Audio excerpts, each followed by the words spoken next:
In the entirety of last year, the one smartphone that gave me the biggest goosebumps moment, that feeling of holy cow this is cool, was Huawei's P30 Pro. So you can probably imagine, the P40 Pro is exciting to me. And this time round they've dropped not just a P40 Pro, but also a P40 Pro Plus, which does sound a little bit like a Huawei branded protein bar, but it's actually their new tier of superphone. First up, the standard P40 Pro. The box isn't a massive departure from prior Huawei phones, with the exception of this Explore It on App Gallery label. There's the smartphone, which I gotta say has some immediate weight to it, a tray, and then your standard fare insert, containing a SIM ejector tool and a TPU case.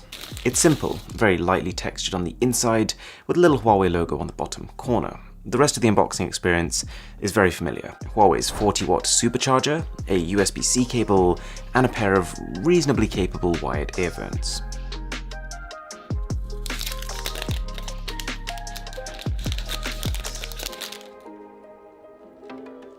So I've got my P30 Pro here, and the most immediate change is that the camera module is even bigger. We've seen quite a lot of this over the last few years. Cameras are becoming the biggest differentiating factor between flagships, so they're slowly invading more and more of the backs of our phones. Attack of the cameras. That makes it sound like a low-budget Star Wars film. As for that finish, I will say this. The P20 Pro was pretty much the first phone to introduce a gradient finish. I loved it. The P30 Pro came with Aurora, which took that to the next level, and so a very small part of me is disappointed that they didn't take this to the next level with the P40. But on the other hand, I had the widest grin on my face when unboxing this, because it now has a matte finish. It's still an evolution, just maybe not in the direction we were expecting, but understated design sells. There's a reason why pretty much every company makes a plain black version of their phone. You flip it around though, and there's no subtlety here. The P40 Pro is the first smartphone in the world with what they call an overflow display. It's curved on not just the sides, but also the top and bottom. Although, from what I can see, it looks more like it's the glass that's doing most of the curving here, not the display. You know when you have a cup of water, and you filled it right to the brim, and there's that little bit of surface tension on top? Yeah, that's kind of what this screen reminds me of. And it's a good display. I remember my first thought being just, wow, that's a clean, bright panel. But about an hour later I noticed something. It is minor, but I just can't unsee it. There's quite an unusual lack of symmetry here.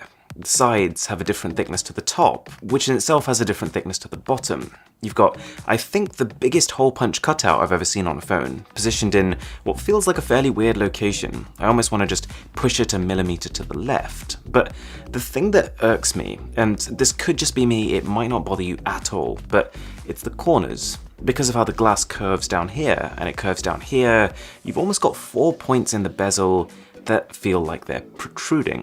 Anyways, there's also an underscreen fingerprint scanner, and it's about 30% larger and 30% faster than last year.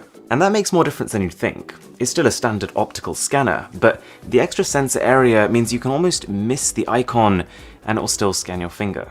Plus, there's secure 3D face unlocking thanks to an infrared sensor hidden in this hole punch, which does somewhat explain the size of the protrusion. It's great face unlocking though, it even works perfectly in the dark, so maybe worth the trade-off. What I really like here is that, yeah, it's not a small phone, but at least Huawei isn't trying to build a tablet like it feels like a lot of companies are doing now. It's got a 6.58-inch OLED display, and with its narrow sides, I'd say it's more manageable than Samsung's S20 Plus and S20 Ultra, with quite an unusual screen resolution of 2640 by 1200. That sits somewhere between Full HD Plus and Quad HD Plus, so it's not the sharpest screen out there, but I'm someone who tends to keep their phone running at full HD anyways, so it definitely feels sharp enough. And you probably wouldn't want to use this on Quad HD Plus, even if it was an option. The phone already has a 90Hz refresh rate to improve screen fluidity, and not the biggest battery at 4200 mAh, so adding an ultra high resolution on top of that might be pushing it a step too far. I'm not saying battery will be bad here. Huawei software is famously aggressive, meaning that it prioritizes the minimization of background processes to preserve battery. But detailed battery comparison coming in a couple of days, so if you could subscribe for that, that would be amazing. Now, Huawei has always paid attention to their cameras, and if the size of the module wasn't already indication enough, the P40 Pro and Pro Plus, which I'll get to, are no exception. In fact, in a way, I'd say this is their biggest jump yet. When it comes to cameras, the central component is the sensor, and for the most part, a larger sensor equals better photos. So last year, the Huawei P30 Pro brought in an almost market-leading sensor size. Samsung then leapfrogged that this year with their S20 Ultra, but now the P40 Pro has just one-upped that. It's a 50 megapixel main camera, which I realize is not that helpful a figure, but Huawei said it will capture the kind of detail that will mean each photo can tell multiple stories at once. That you could crop into any part of a shot and see enough detail that it will stand alone in its own right. In practice, I'm not sold on that angle, but what I can say is that whilst it might not be number one in this race for pixels, from the time I've spent with it so far, I think this takes the best photos I've ever seen on a phone. Within 5 minutes of testing it, I'd come to that conclusion, and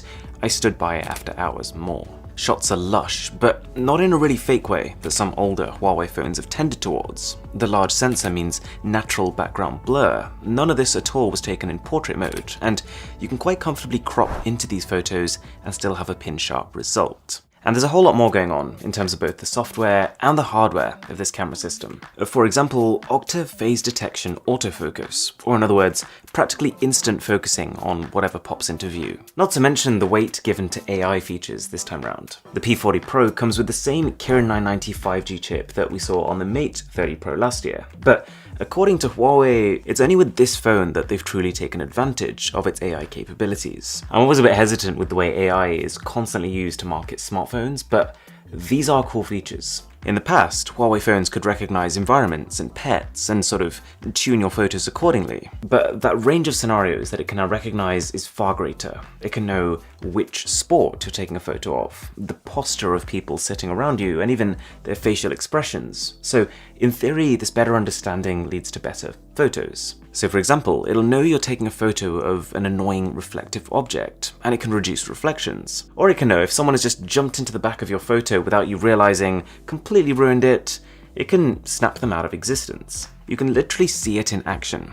Take a photo, wait 2 to 3 seconds, and then watch the AI do its work. But more importantly, I'd say, is that this image processing engine is also important for night mode, and I was expecting to be amazed here. Huawei's P20 Pro a couple of years ago, that phone blew me away. The P30 Pro blew me away again, and sure enough, it is even better now. This right here is a screen recording to give you an idea. We're in almost pitch black, and yet, it's just phenomenal. Photos shot in dim rooms look like they could have been taken with floodlights shining on them. Not to mention, you can literally point the camera up at the sky and handheld capture photos like these. And video. Huawei phones have historically focused on taking good photos, but video's never been a priority. Well, it seems like P40 is a big jump in the right direction. You can take 4K video on the front camera, and the rear can now do 4K at 60 frames per second, as well as that crazy ultra-slow 7680 frame per second video that we saw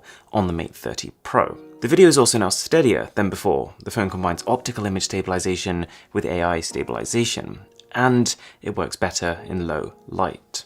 As someone who gets excited about cameras, this has been a fun few days, but I almost feel like there's a more important trend going on with this phone. So the way it works with most flagships is you have one amazing primary camera, but then all the other cameras on the phone, the ultra-wide, the telephoto, your front cameras, they all kind of play second fiddle to this. You feel this noticeable drop in quality when switching between them, and this is something Huawei has absolutely nailed. As well as that main 50 megapixel camera, you get a 32 megapixel dual front-facing camera, which is definitely the best I've ever seen from the company. This was taken with the sun directly behind me, and this was taken in a dimly lit room, and you can still crop in and see details. There's a high-end 40 megapixel ultra-wide camera, a time-of-flight camera for depth detection, and the telephoto camera is even better than last year's. It has 5 times optical zoom with better stabilization and a much better sensor. So more than ever, it doesn't feel like your camera system has a weak link, if that makes sense. Although I'll save any detailed comparisons for a separate video coming very soon. Now, that telephoto camera serves as a pretty perfect segue to talk about the elephant in the room, because yes, this time around Huawei has a P40, a P40 Pro, but also a P40 Pro Plus. It's a strategy we're just starting to see this year. Have a normal flagship, have a Pro flagship, and then have like an Ultra level flagship, because or because it makes more profit.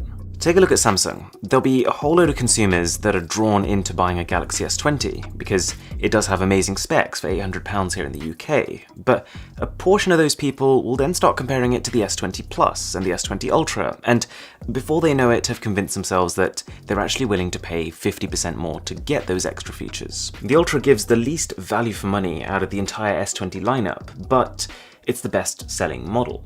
So, with that in mind, the P40 Pro Plus takes the P40 Pro and dials a couple of things up to the next level. That quad camera setup, for example, now becomes a penta. Attack of the cameras. You heard it here first. It's actually a bit of a shame. I do have a P40 Pro Plus on its way to me, but it's stuck in customs. So I haven't actually used it yet. But the extra lens it adds is interesting. Huawei has essentially swapped out the 5x zoom camera on the Pro for two different zoom cameras, one with 3x optical zoom and one with 10x. 10x optical zoom. That's a world record, and in fact, it's doubling the P40 Pro and pretty much every other smartphone camera out there. The 3x is just there to give you more consistency as you kind of slowly zoom into things. If you just had a 10x zoom, your photo quality at say 5x zoom would kind of suck. And the other thing is finish. This phone swaps out glass for nanotech ceramic, which supposedly has the strength of sapphire and the reflective index of diamonds. Okay, so a couple of important things about the P40 Pro before I bring this all together. I want to just make a distinction between power and speed, because this phone, with its Kirin 995G chip and 8 gigs of LPDDR4X RAM, is not the most powerful phone on the market. And you might feel it in heavy tasks like emulation and gaming, but at the same time I would say it's one of the fastest phones. We're at a stage where the general speed of your phone is less about processor and more about things like how fast your software is, and Huawei's MUI combined with this new 90Hz screen refresh rate does make this phone fly, whether it's menus, web pages, or apps. And on that note, this software is largely the same as what you're used to, but it comes with a new voice assistant, Celia. It's obviously very early days, so I won't judge it yet, but early impressions are that it talks with a fluent English accent, which is good, but also that it seems to struggle with things that should be child's play for an assistant. Huawei's app gallery is a bigger focus here, because that's the main way you're going to download apps on it, but I want to save this for a separate video, because there's so much to it and what it means for the phone. Also, I mentioned that the wired charging is at 40 watts, but new here is that you can wirelessly charge at 40 watts. You will still have to buy a wireless charger separately, but all of a sudden, being able to wirelessly charge without a speed compromise makes it a much more tantalizing offer. The phone has a 4-layer cooling system, IP68 water and dust resistance, support for expandable storage, Wi-Fi 6 Plus functionality, and no headphone jack. Okay, so my impressions of the P40 Pro after a few days of using it are that it is many steps in the right direction. Pretty much every aspect of the P30 Pro is better here. Display, camera, performance. But we're just gonna have to wait and see on those detailed camera and battery comparisons how it stacks up to its current competition. So, thanks a lot for watching, and I'll catch you in the next one.